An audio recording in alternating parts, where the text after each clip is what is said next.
नमस्कार दोस्तों, विनीस canvas channel में आपका स्वागत है। शुरू करते हैं हम टेंस की श्रृंखला में आज का अपना टॉपिक प्रेजेंट कंटिन्यूअस टेंस। पिछले वीडियो में हमने प्रेजेंट इंडेफिनिट टेंस की बात की थी। आशा है आपको समझ में आ गया होगा।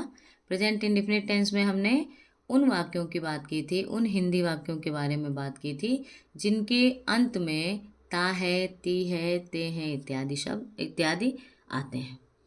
आज हम बात करेंगे प्रेजेंट कंटिन्यूअस की, जिसकी मेन पहचान है कि उसमें कार्य जारी रहेगा। कार्य समाप्त नहीं हो रहा है, कार्य जारी रहेगा। पहचान भी उसके हिंदी वाक्यों की है, रहा है, रही है, रहा हूँ, रहे हैं। ये शब्द जो हैं वाक्य के अंत में आते हैं। अब देखिए नियम क्या है इनके।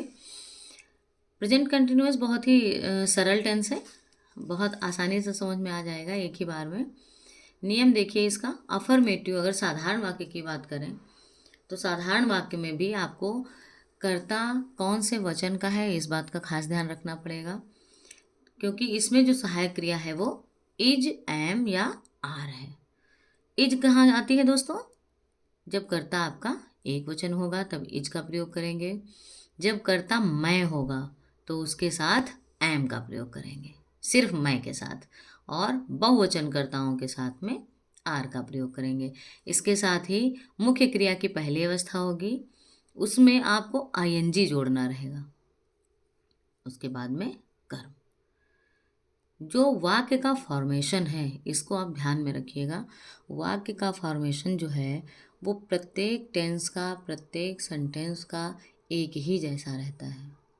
आपको उसमें चेंजेस कहाँ करने होते हैं? सब्जेक्ट के अकॉर्डिंग और टेंस के अकॉर्डिंग। प्रेजेंट है या पास्ट है या फ्यूचर है, सब्जेक्ट के अकॉर्डिंग आपको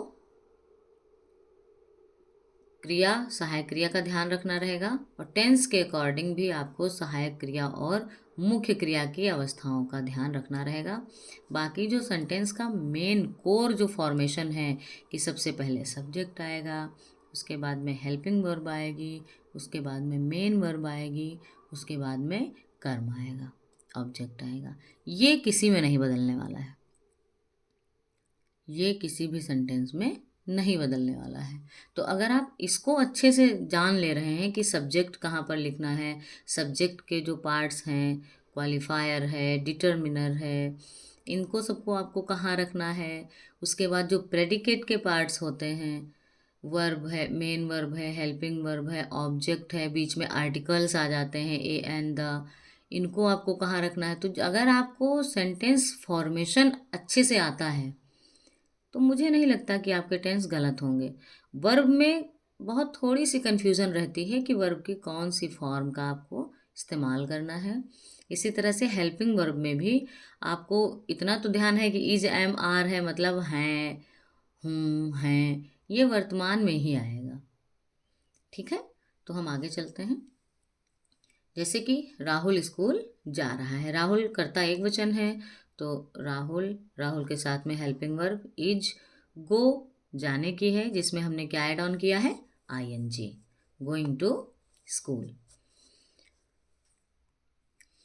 इसके बाद में देखिए नेगेटिव, राहुल स्कूल नहीं जा रहा है, उसमें भी यही है, कर्ता, कर्ता के बाद हेल्पिंग वर्ब इज, एम, और उसके बाद में नॉट, नॉट के बाद मुख्य क्रिया में आईएनजी और कर्म।